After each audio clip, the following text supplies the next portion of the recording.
같이 기도하고 시작하겠습니다. 하나님 은혜와 사랑을 감사합니다. 저희들이 또 주의 교회에 모여 주님을 예배하며 또 그 예배 가운데 하나님께서 주시는 음성을 더 잘 알아듣고 또 깨닫는 대로 우리의 삶에 큰 믿음의 힘으로 주시는 하나님의 은혜를 함께 누리기 위해 또 우리들이 하나님의 말씀도 공부할 뿐만 아니라 그 말씀을 이해하기 위한 신앙 고백서도 저희들이 함께 공부합니다.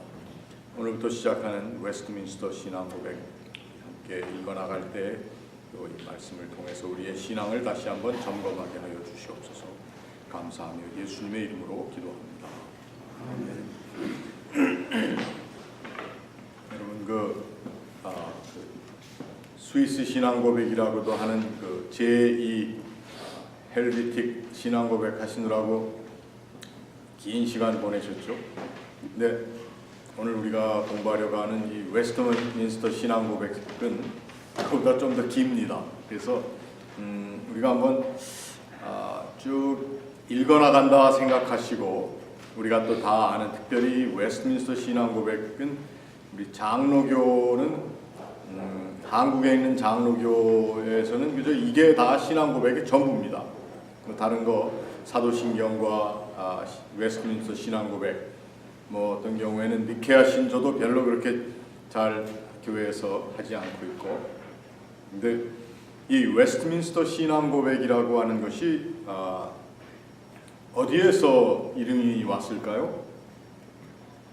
영국에 있는 그 웨스트민스터 사원에서 신학자들이 목사들이 그 웨스트민스터 대사원에서 이제 교회 회의가 17세기에 열렸습니다. 그래서 1643년 7월 초하루에 그 경건하고 또 배움이 있는 사람들 그리고 분별력을 가진 85명의 성직자들이 모여서 이것에 우리 신앙의 순수함과 그리고 좀 더 종교개혁을 완전하게 이루어야 되겠다.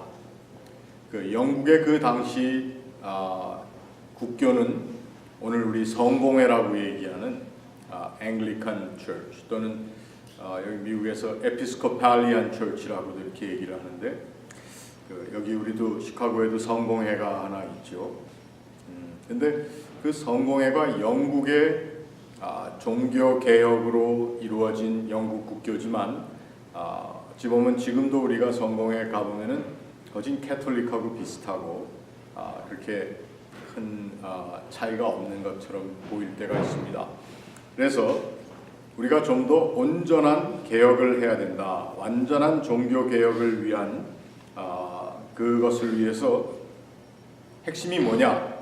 무엇을 개혁해야 되겠느냐 했을 때 그 당시 영국 교회의 교회 정치 여러분 어디든지 그 정치 패거리들이 교회에 있으면은 문제가 되지 않습니까? 한국 교회도 마찬가지입니다. 정치 패거리들 정치 싸움하고 교권을 가지기 위해서 무슨 회장 선거한다 그러면 막 거기 금권 선거가 교회에서 막 타락한 모습이 들어가고 하는데 뭐 꼭 그런 것이라기보다 가장 큰 교회 개혁의 방해거리를 교회의 교회 정치였다. 그래서 이 웨스트민스터에서 열렸던 종교회의, 교회를 좀 더 순수하게 개혁하기 위한 그 모임을 이제 1643년에 이제 시작이 되었습니다. 그런데 교리에 있어서 내가 하나님의 말씀에 가장 일치한다고 믿는 것 외에는 어떤 것도 주장하지 않겠다. 교리에 있어서 내가 하나님의 말씀에 가장 적합하고 일치한다고 믿는 것 그 이외에는 아무것도 주장하지 않겠다라고 하는 각 사람이 선언을 가지고 그 자리에 모였습니다. 그러니까 그리고 또 한 가지 중요한 것은 이 외에는 내가 다른 것을 주장하지도 않겠지만 교회에는 분명한 상벌 규정이 권징조례가 있어야 된다. 그래서 그것도 하나님의 영광과 교회의 평화와 선을 위하여 할 수 있는 것 외에는 그 권징조례도 어떤 한 사람의 개인의 주장이나 또 어떤 개인의 보복심이라든지 이런 것이 있어서는 안 된다. 이 두 가지를 이 사람들이 선언을 하고 모였습니다. 그래서 1646년 12월 4일 성경 중심의 고백이 바로 웨스트민스터 총회에서 우리 신앙에 있어서 성경을 통해 마땅히 고백해야 되는 우리의 신앙 고백이다라고 이제 승인을 했습니다. 그래서 1648년 7월 달에 웨스트민스터 총회에서 이것이 승인된 대요리문답이 있는데 거기에는 하나님의 백성으로 하여금 더욱 성숙한 하나님에 대한 신앙의 지식을 갖도록 아주 사람들을 교회를 가르쳐야 한다라고 하는 것이 있습니다. 그래서 웨스트민스터 신앙 고백이 있고 웨스트민스터 신앙 고백 대요리문답이 있고 그 다음에 이제 소요리문답이 있습니다. 근데 우리는 주로 웨스트민스터 신앙고백 소요리문답을 많이 한국교회에서 입교문답할 때 많이 사용하고 있죠.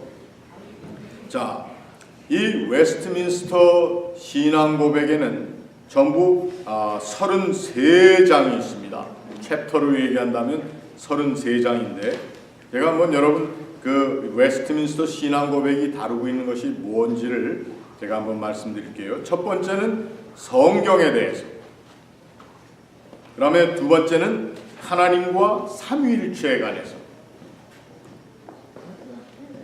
그리고 세 번째는 하나님의 영원하신 계획하신 섭리, 그러니까 섭리라기보다 하나님의 결심하심, 하나님이 무엇을 결심하셨는가, 하나님의 작정하신 그 때가 언제인가, 그 다음에 네 번째로는 창조, 그리고 다섯 번째는 하나님의 섭리, 그리고 여섯 번째는 인간의 타락과 또 범죄, 그리고 그에 따르는 형벌, 그리고 일곱 번째는 인간에게 주신 하나님의 언약, 그리고 여덟 번째는 예수 그리스도께서 우리에게 중보자로 오셨다라고 하는 중보자 예수 그리스도.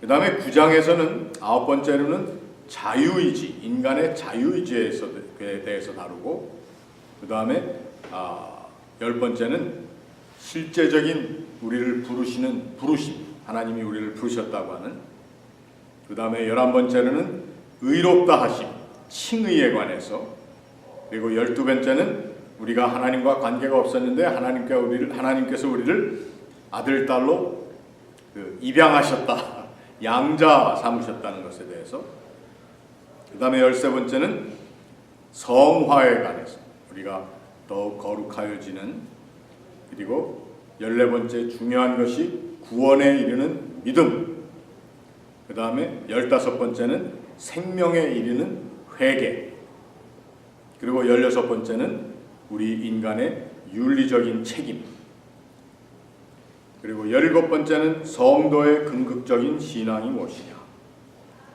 18번째는 은혜와 구원의 확신, 그 다음에 19번째는 하나님의 율법, 그 다음에 20번째는 성도의 자유와 인간의 양심,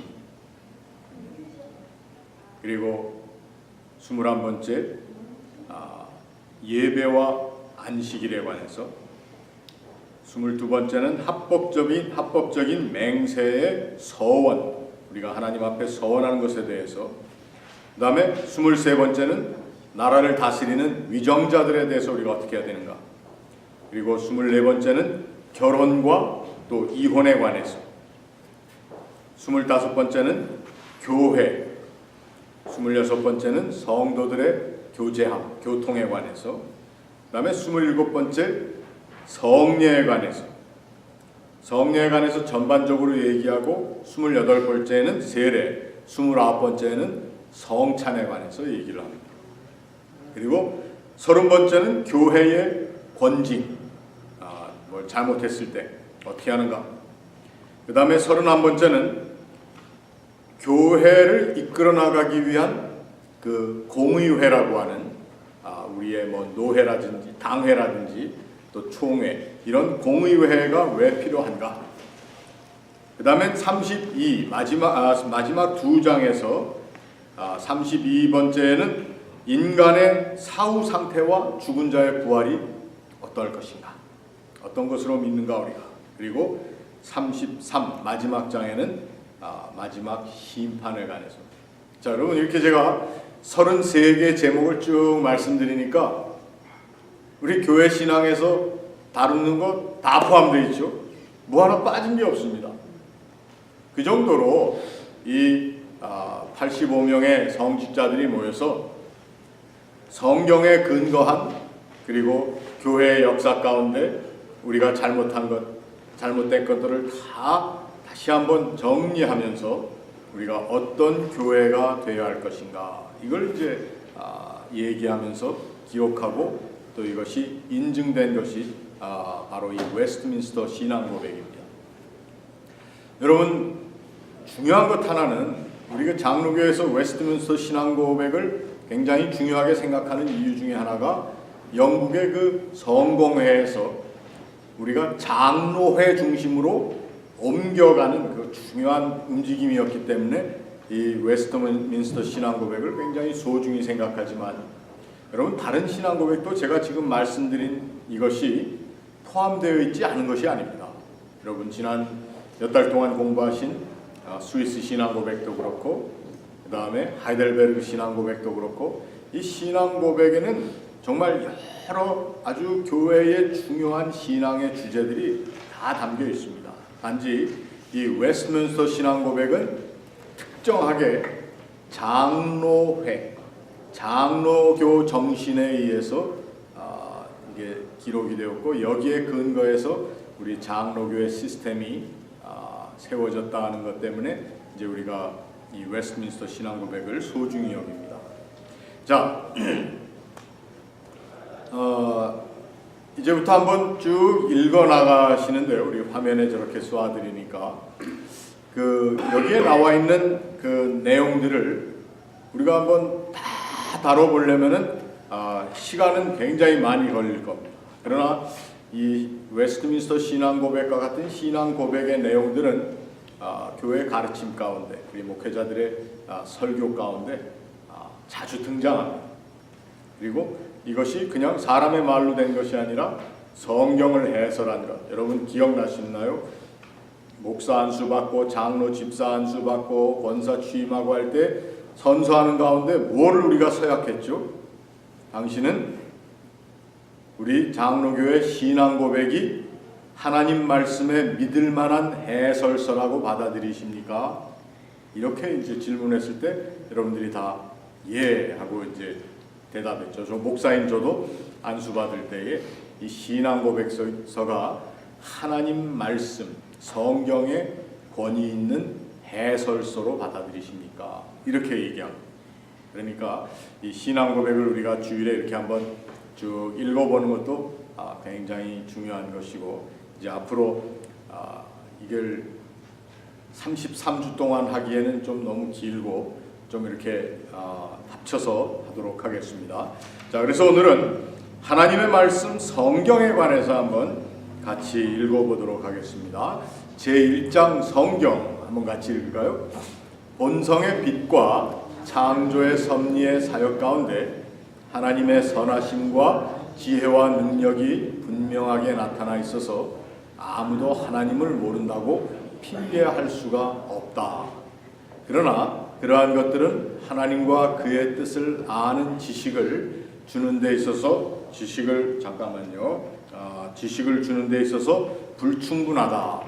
그래서 주님은 여러 시대 그리고 여러 가지 방식으로 자신을 계시하시고 자기의 교회에 자신의 뜻을 선포하시기를 기뻐하셨으며, 그 후에는 진리를 더 잘 보존하고 전파하기 위해서, 또 그리고 육신의 부패와 사탄과 세상의 악에 대비하여 교회를 더욱 견고하게 하며 위로하시기 위해서 바로 그 진리를 온전히 기록해 두시는 것을 기뻐하셨다.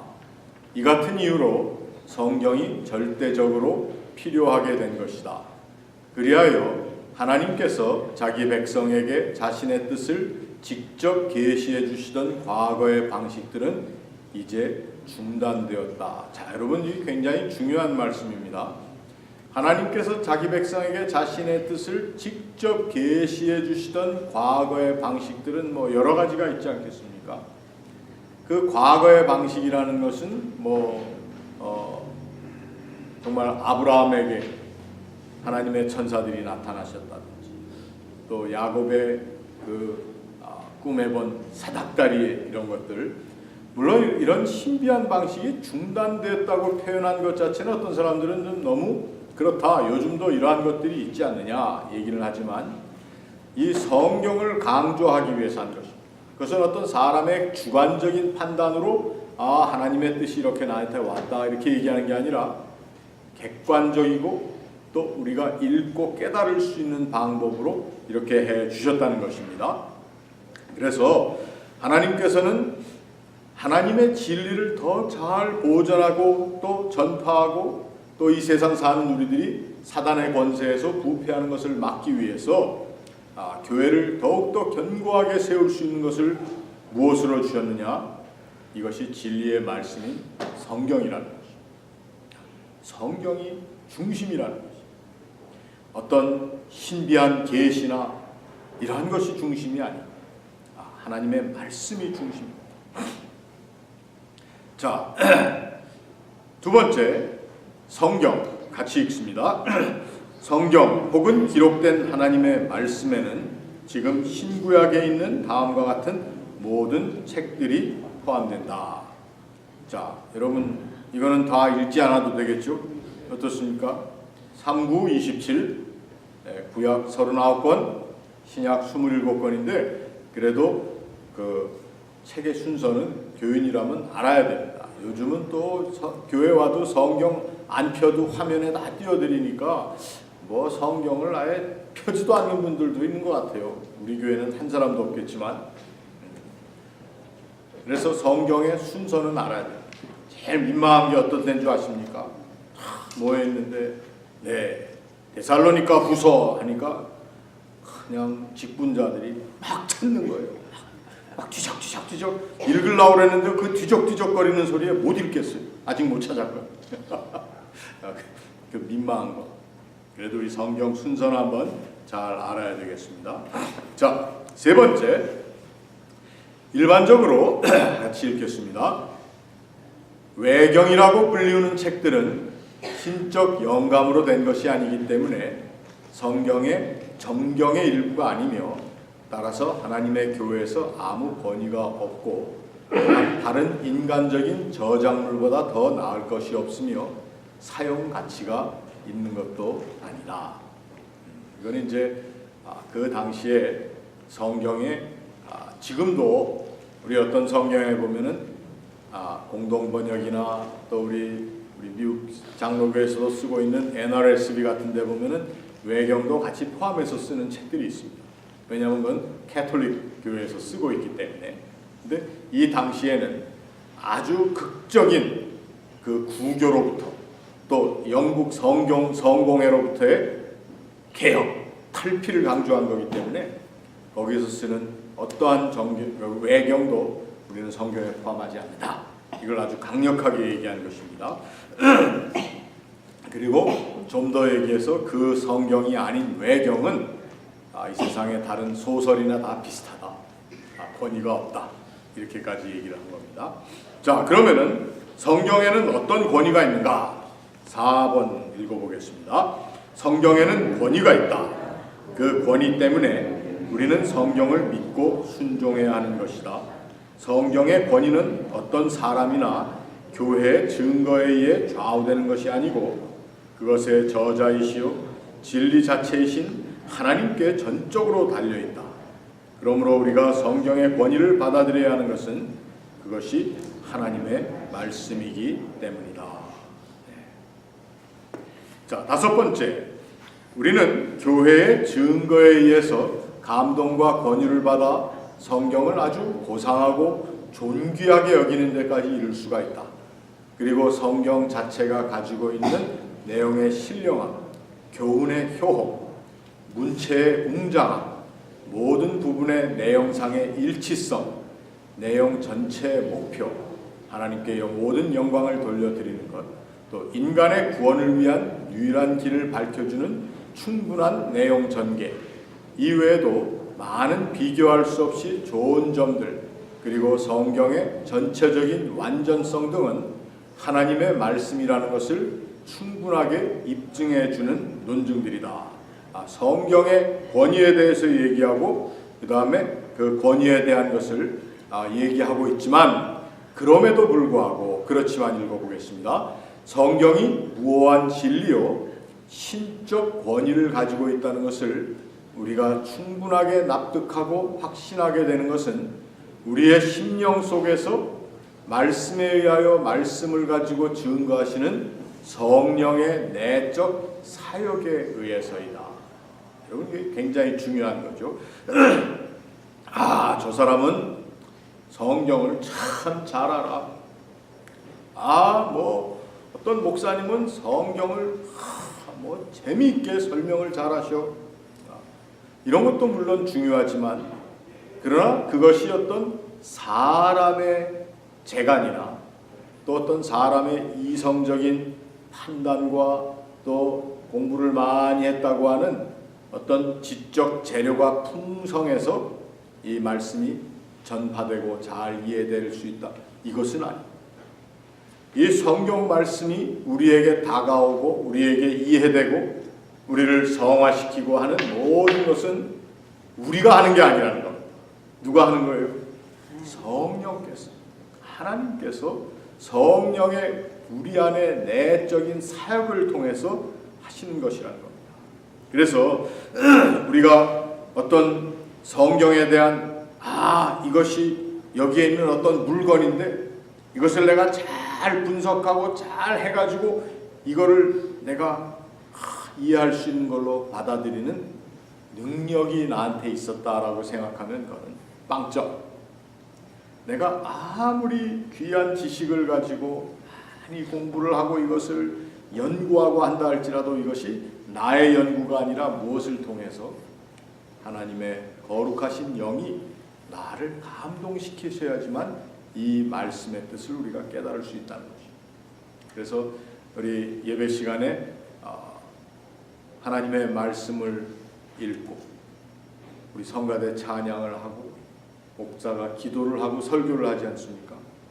그래서 그것은 이 찬양과 또 우리의 기도 가운데, 특별히 기도를 통해서 기도를 우리는 prayer of illumination, 하나님의 빛을 내 안에 비추어 주십시오.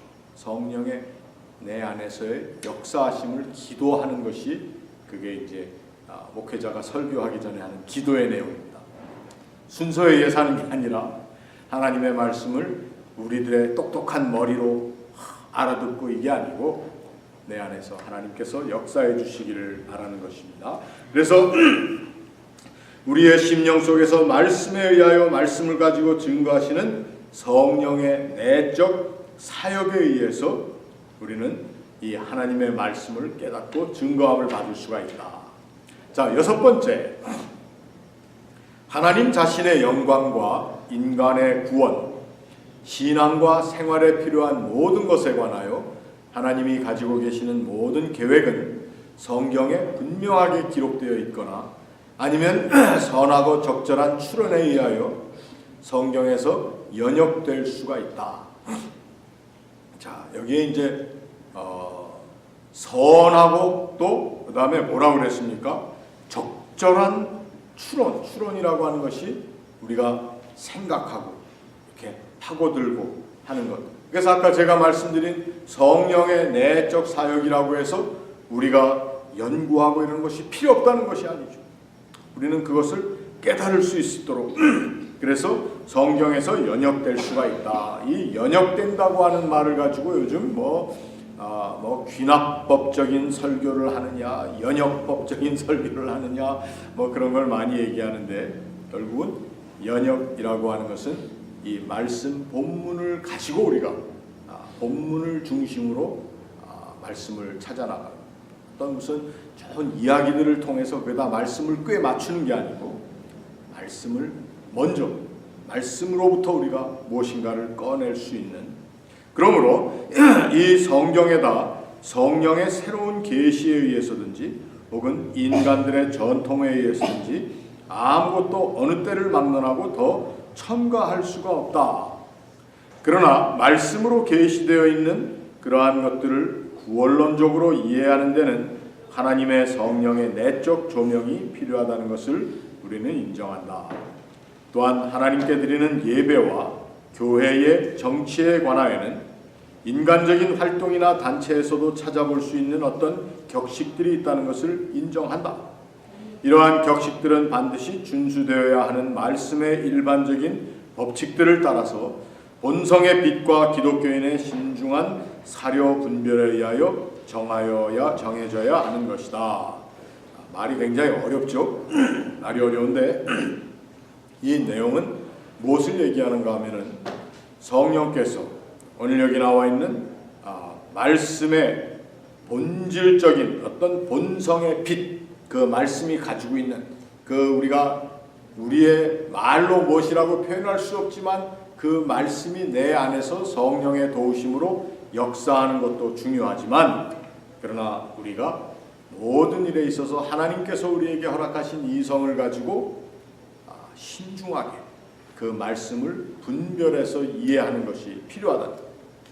여러분, 벌써 이 장로교 전통 가운데는 이 말씀을 개인이 분별하여서 깨달을 수 있는 그러한 우리의 책임과 우리의 권한을 주었다는 것입니다. 옛날에는 중세시대, 그 이전에는 하나님의 말씀은 누구만이 권위를 가지고 해석을 할 수 있었느냐? 성직자들만이 이걸 해서 이렇게 하면 그냥 그대로 받아야 된다. 그러니까 가끔 나쁜 성직자들은 교인들을 아주 무식한 취급을 하면서 이렇게 돼 있다고 하면서 자기들 표현, 자기들 원하는 대로 해석을 해서 이것이 교회가 타락하게 된 근본적인 이유들 중에 하나라는 것입니다. 그러니까 우리 교회에서는 꽤 오래전에 그런 일이 한번 있었어요. 그 예배 시간에 어떤 분이 설교하는 도중에 이분은 신앙생활한 지 얼마 안 되시는 분인데 손을 한번 드셨어요. 그래서 이 설교하는데 손을 드니까 제가 하는 말이 이해가 안 되고 납득할 수가 없다는 그 얘기를 하신 거예요. 계속해서 할 수는 없었지만 우리 나중에 얘기합시다 하고 이렇게 지나갔어요. 근데 여러분, 그게 제가 나쁘다는 게 아니에요.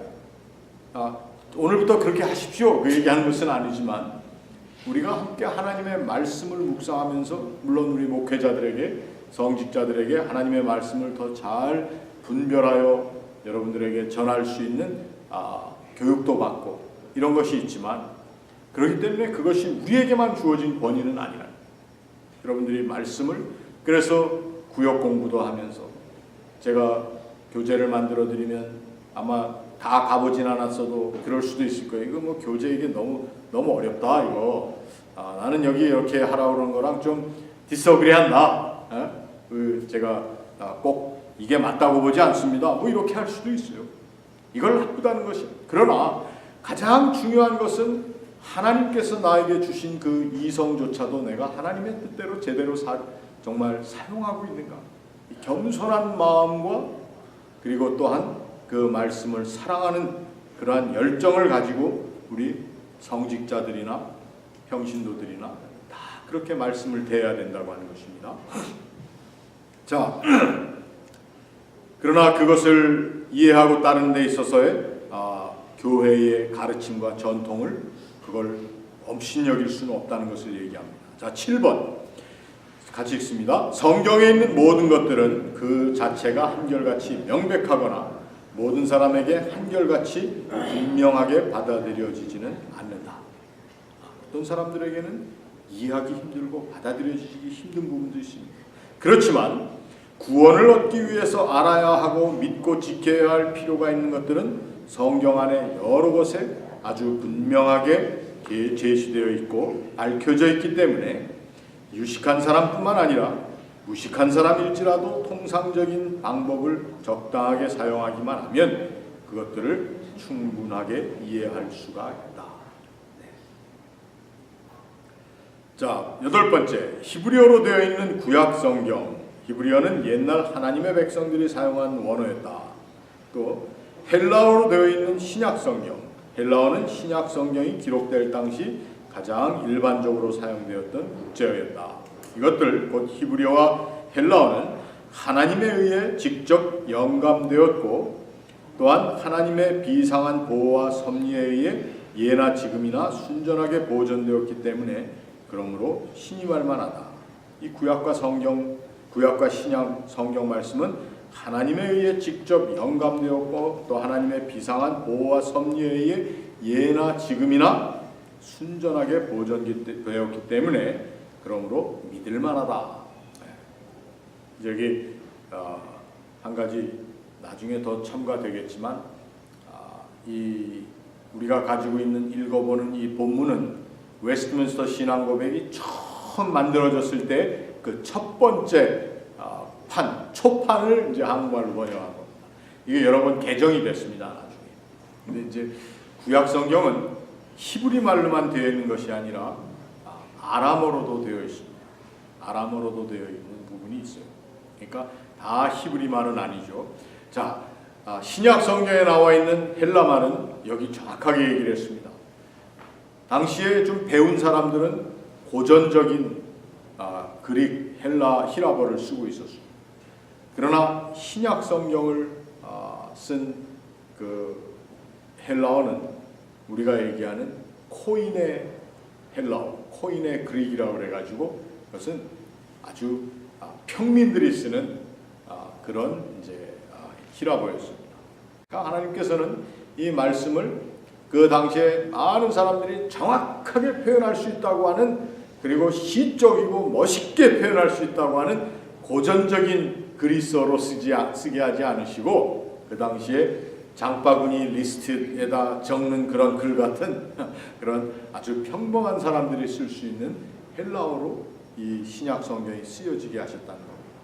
그래서 누구든지 이 말씀을 접할 수 있게 하셨는데 이게 나중에 이제 번역을 하고 막 하는 가운데 사람들이 알아듣기 힘든 말들로 번역이 되고 그 번역을 더 쉬운 말로 번역하는 것을 막 핍박을 하기도 하는 그러한 아주 좀 말도 안 되는 일들이 있었다는 것이죠.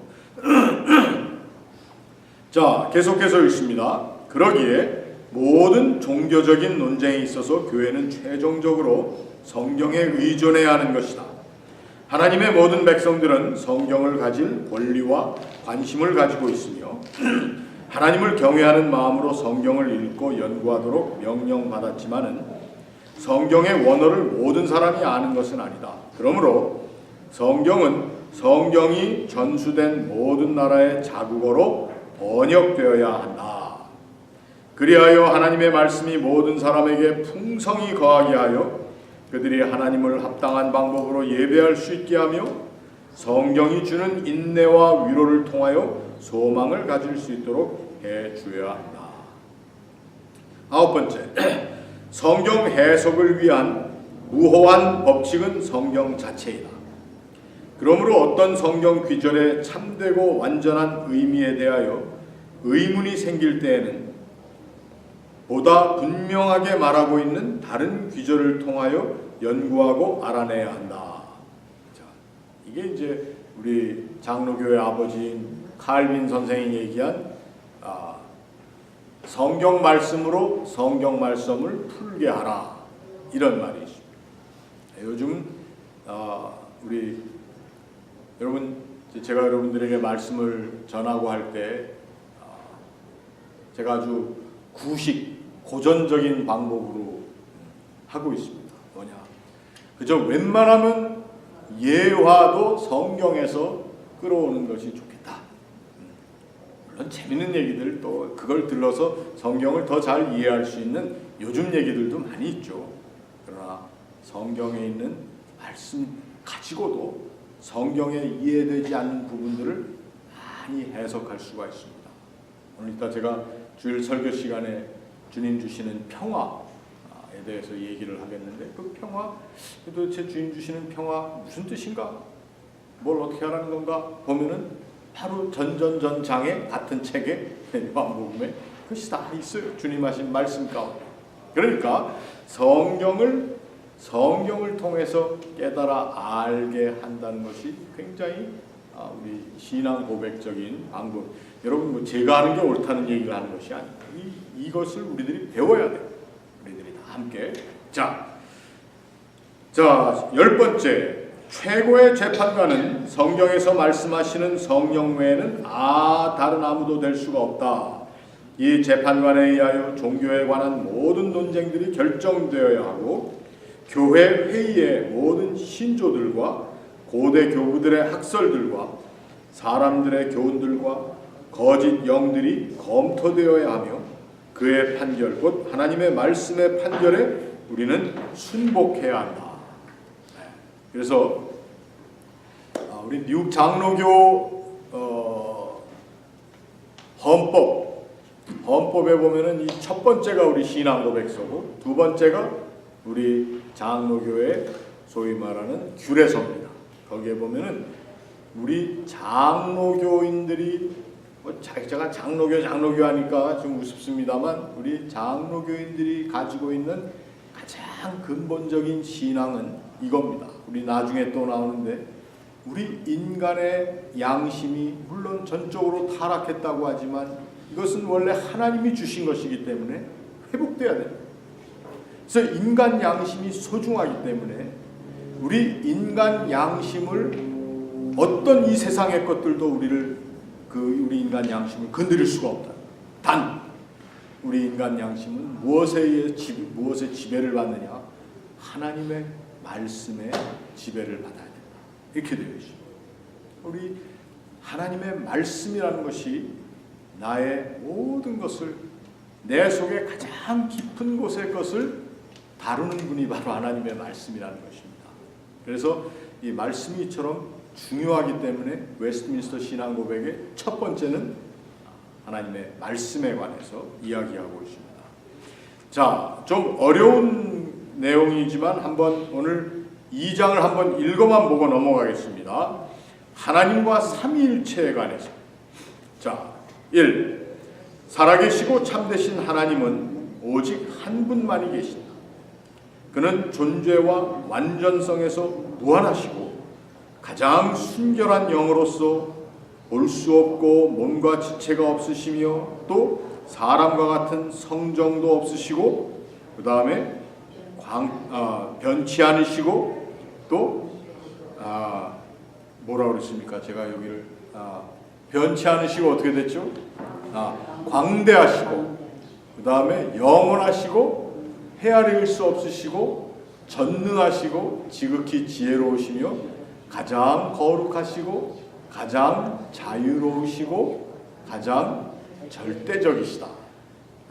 하나님에 대한 이 attribution이라고 그러죠. 하나님이 어떤 분이나 얘기하는데, 여기에 나와 있는 완전성에서 무한하시고 가장 순결한 영으로서 볼 수 없고 몸과 지체가 없으시며, 그 다음에 사람과 같은 성정도 없으시고 변치 아니하시고 광대하시고 또 영원하시고 헤아릴 수 없고 전능하시고 지극히 지혜로우시며 가장 거룩하시고 가장 자유로우시고 가장 절대적이시다.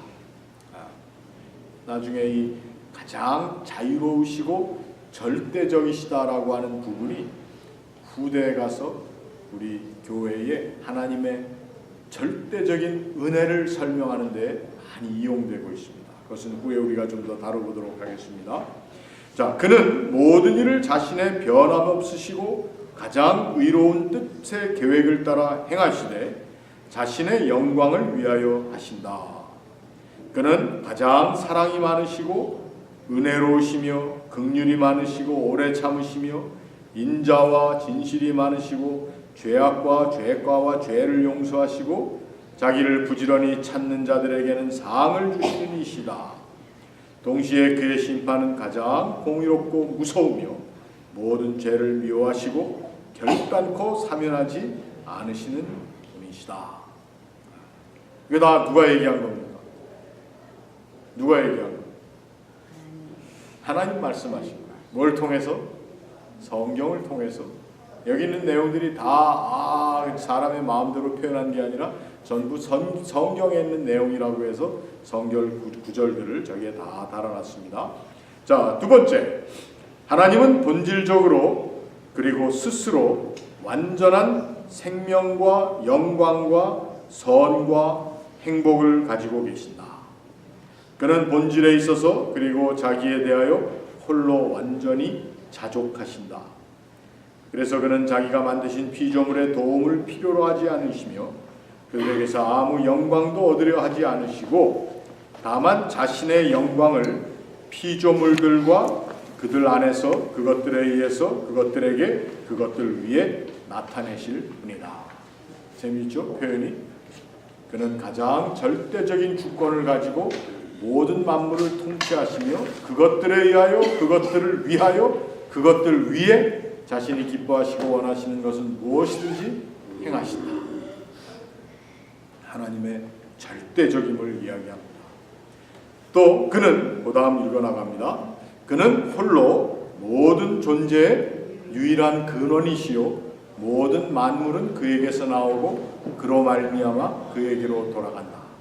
그는 가장 절대적인 주권을 가지고 모든 만물을 통치하시며 그것들에 의하여 그것들을 위하여 또는 그것들을 위해 자신이 기뻐하시고 원하시는 것은 무엇이든지 행하신다. 우리 또 읽었네요. 그의 앞에서는 모든 만물이 드러나며 나타난다. 그의 지식은 무한하시고 무오하시며 피조물에 의존하지 않으신다. 그러므로 하나님에게는 아무것도 우연하거나 불확실한 것이 없다. 그는 그의 모든 계획과 그의 모든 사역과 그의 모든 명령에 있어서 가장 거룩하시다. 천사들과 사람들과 기타 다른 피조물은 어떠한 경배나 봉사자나 순종이든지 그에게 드리는 것이 마땅하며 그는 그런 것들을 받기를 기뻐하신다.